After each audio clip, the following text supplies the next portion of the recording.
Dismas is venerated as a saint in the Catholic Church, primarily through the words of Jesus Christ, who promised he would be in heaven. Probably the best-known criminal-turned-saint in the Catholic Church is Saint Dismas.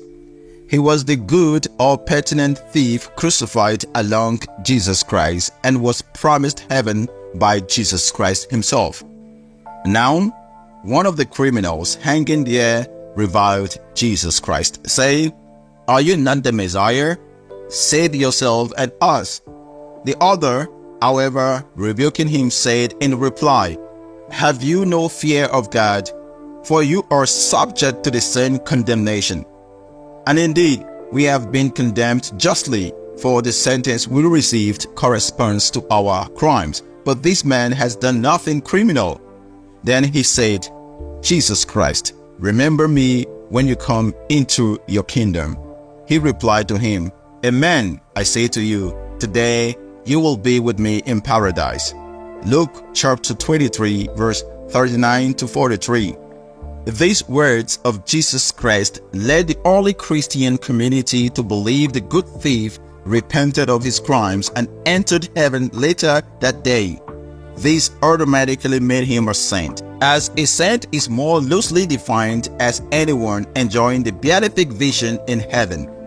Very little is known about this man, though tradition often applies the name Dismas to him, which means either sunset or death. What can be ascertained is that he was a criminal in the eyes of Roman law.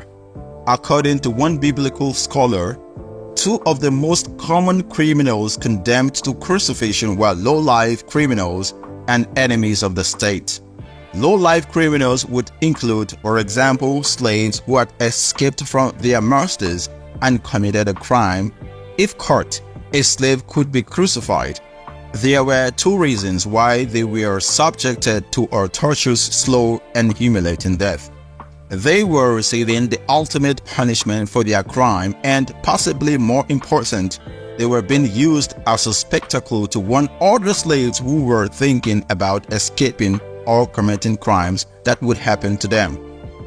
We don't know the crime for which Dismas was sentenced, but it was likely something along those lines.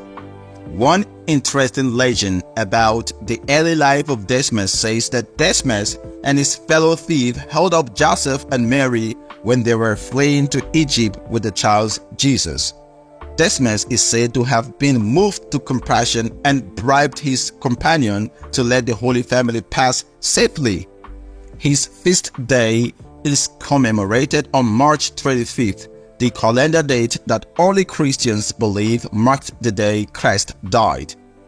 Not surprisingly, Dismas is regarded as patron saint of prisoners, and many prison chapels or halfway houses for ex-convicts have been named for him. Have a blessed day.